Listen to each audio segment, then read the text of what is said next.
Diasco Foot, miroir du football de la diaspora congolaise.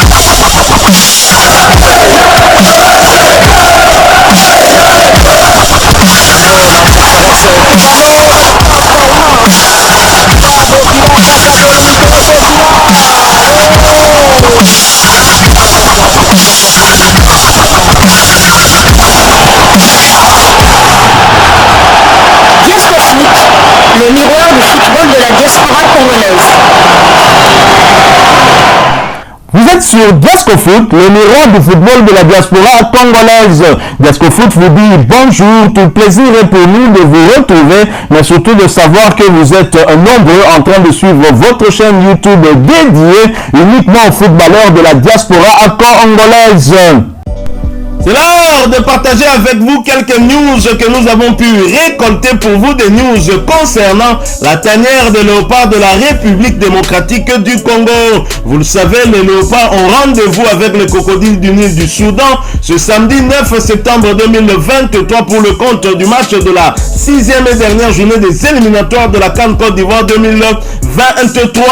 Mais une CAN qui aura lieu à partir de janvier 2024 en Côte d'Ivoire. Et l'équipe du Soudan est bien arrivé à Kinshasa. Les crocodiles du Nil soudanais arrivent pour défier les léopards dans une bataille pour la qualification à la prochaine CAN. Le choc entre les léopards de la RDC et les crocodiles du Nil du Soudan promet d'être une confrontation très palpitante lors de la 6e et dernière journée des éliminatoires de la CAN Côte d'Ivoire 2023. Les Soudanais sont bien arrivés à Kinshasa tôt le matin de ce jeudi 7 septembre 2023 avec un régulier d'Ethiopian Air, prêt à en découdre avec l'équipe nationale congolaise. Dans l'après-midi, les crocodiles du Nil vont s'entraîner au célèbre stade, le stade mythique des Martyrs de la Pentecôte, donnant ainsi le ton pour le match à venir. Les léopards, quant à eux, investiront les lieux à partir de 17h heure locale pour leur propre session d'entraînement.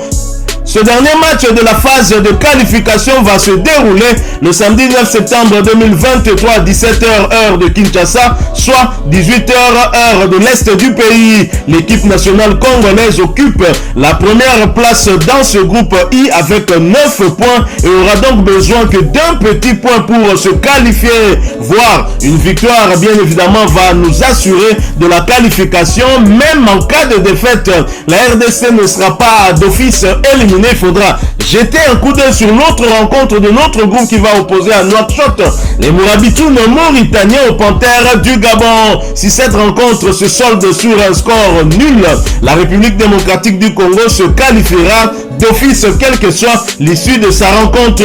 La Mauritanie et le Gabon vont donc s'affronter le même samedi 9 septembre sous le coup de 17h heure de Kinshasa. Les deux rencontres donc auront lieu à la même heure.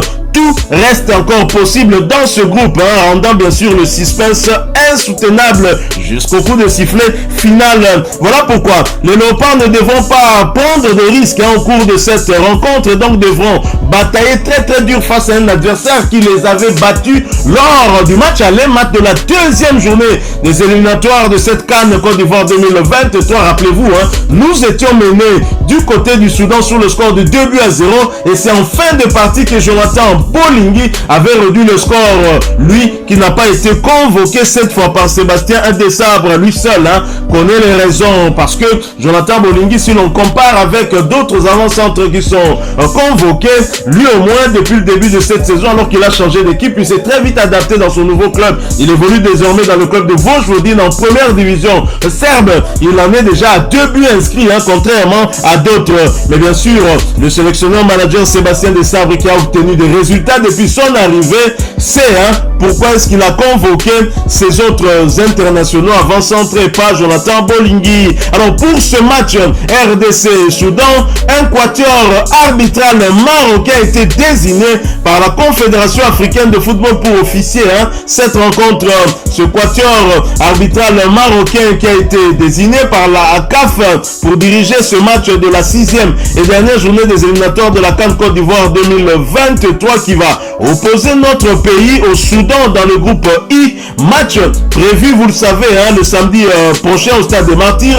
C'est l'arbitre marocain Samir Ghezaz qui a été désigné comme arbitre principal pour cette rencontre décisive. Il sera assisté par ses compatriotes Mostafa Akarkad et Zakaria comme arbitre assistant, tandis que leur compatriote Karim Sarbi sera le 4e arbitre. Ici est de souligner que la Confédération africaine de football a également désigné les officiels pour cette rencontre. Il s'agit de Médard Moussodia du Congo-Brazzaville comme commissaire du match. Le docteur Mungu Kakala sera quant à lui l'officier médical et l'arbitre sud-africain Victor Gomez sera l'arbitre assesseur et le Congolais Zéphir Kaninda sera le coordinateur de la cérémonie d'avant un match. Alors, devons-nous nous inquiéter de ce choix de la Confédération africaine de football qui choisit une fois de plus des arbitres musulmans pour un match qui va opposer un pays laïque, ou à majorité chrétienne, il va sans dire, mais la RDC reste tout de même laïque, à un pays musulman qui est le Soudan. Est-ce qu'il y a des idées derrière la tête? Bon, ce n'est qu'une analyse, nous n'affirmons rien bien évidemment, mais on a connu pire avec beaucoup d'arbitres maghrébins. Nous n'indexons pas en tout cas les arbitres maghrébins, mais comprenez notre émotion, avait dit l'ancien chef de l'État Mobutu Sese Seko le 24 avril 1990 où Mobutu pleura. Nous aussi on a pleuré lors du match de la 4e journée à Nouakchott qui opposait les Léopards de la RDC à la Mauritanie. N'eût été l'arbitre Sadok Selmi, je suis convaincu que la RDC allait sortir vainqueur de cette rencontre.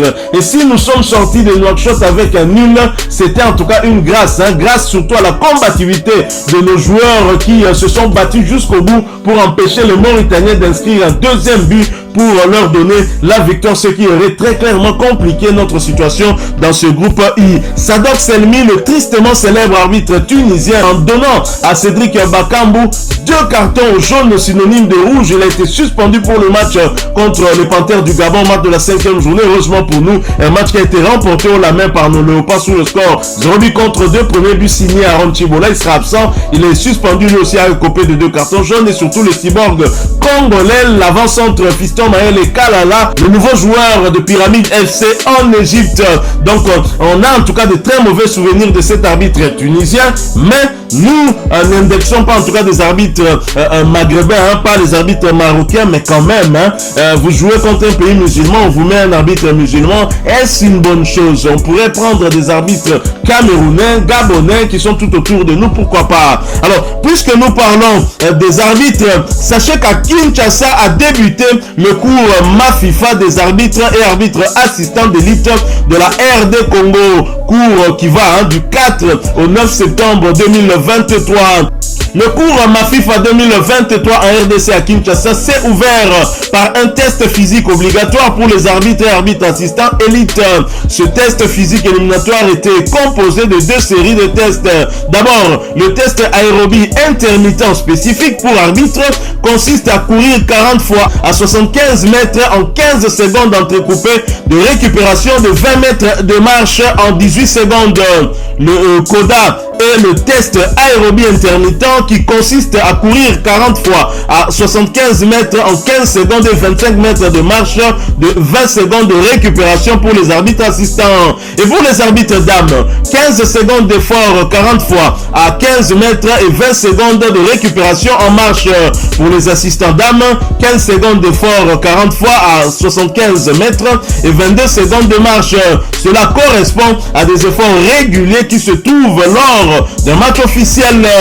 27 des 30 participants au cours, arbitres et arbitres assistants, ont réussi au test physique éliminatoire et vont participer à la suite de la formation.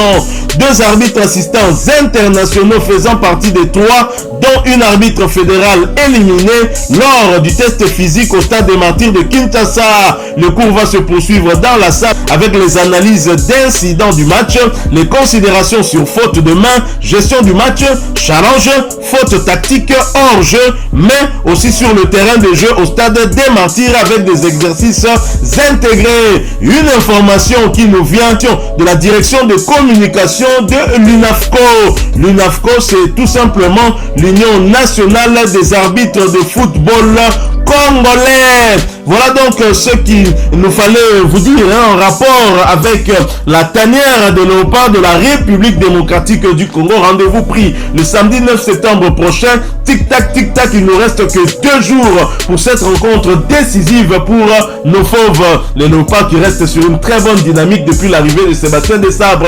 Ils n'ont pas encore perdu de match au cours d'un match officiel. La seule défaite de Sébastien Desabre, c'était au cours de son tout premier match, un match amical contre les étalons du Burkina Faso, match perdu sur le score d'1-0. Voilà, nous sommes arrivés à la fin de ce sujet. Si vous l'avez aimé, n'hésitez pas à nous laisser un maximum de j'aime. N'hésitez pas non plus à partager avec nous votre opinion. Si vous en avez une par rapport au sujet que nous venons de vous proposer, laissez-la nous à travers un commentaire. Abonnez-vous si vous êtes nouveau ou ancien que vous ne vous êtes pas encore abonné sur cette chaîne Diascofoot, parce que nous sommes le miroir du football de la diaspora congolaise. Et n'oubliez pas qu'en vous abonnant apparaîtra une petite cloche de notification. Cliquez dessus pour ne plus rien manquer des prochaines vidéos que nous allons vous proposer. Encore une fois, merci à vous, avec espoir de vous retrouver très bientôt avec un autre sujet d'actualité. En attendant, portez-vous bien et Diascofoot vous dit au revoir.